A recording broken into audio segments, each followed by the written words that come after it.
زمانے بھر کو اداس کر کے، خوشی کا ستیہ ناس کر کے، میرے رقیبوں کو خاص کر کے، بہت ہی دوری سے پاس کر کے، تمہیں یہ لگتا تھا جانے دیں گے، سبھی کو جا کے ہماری باتیں بتاؤ گے اور بتانے دیں گے، تم ہم سے ہٹ کر وصال ہجراں مناؤ گے اور منانے دیں گے، میری نظم کو نیلام کر کے کماؤ گے اور کمانے دیں گے، تو جانا سن لو اذیتوں کا ترانہ سن لو، کہ اب کوئی سا بھی حال دو تم، بھلے ہی دل سے نکال دو تم،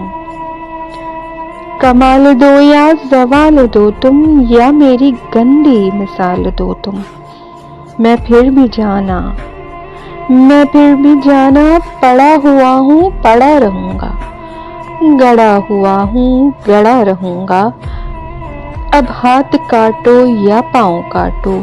میں پھر بھی جانا کھڑا رہوں گا، بتاؤں تم کو میں کیا کروں گا، میں اب زخم کو زبان دوں گا، میں اب اذیت کو شان دوں گا، میں اب سنبھالوں گا ہجر والے، میں اب سبھی کو مکان دوں گا، میں اب بلاؤں گا سارے قاصد،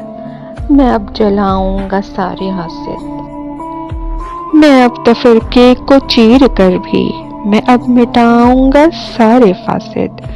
میں اب نکالوں گا سارا غصہ، میں اب اجاڑوں گا تیرا حصہ،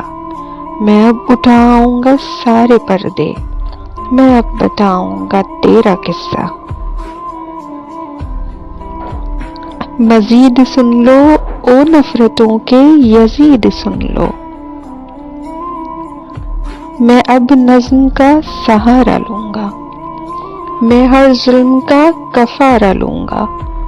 اگر تو جلتا ہے شاعری سے تو یہ مزہ میں دوبارہ لوں گا، میں اتنی سختی سے کھو گیا ہوں کہ اب سبھی کا میں ہو گیا ہوں، کوئی بھی مجھ سا نہیں ملا جب خود اپنے قدموں میں سو گیا ہوں، میں اب اذیت کا پیر ہوں جی، میں عاشقوں کا فقیر ہوں جی، کبھی میں حیدر کبھی علی ہوں، جو بھی ہوں اب اخیر ہوں جی، جو بھی ہوں اب اخیر ہوں جی۔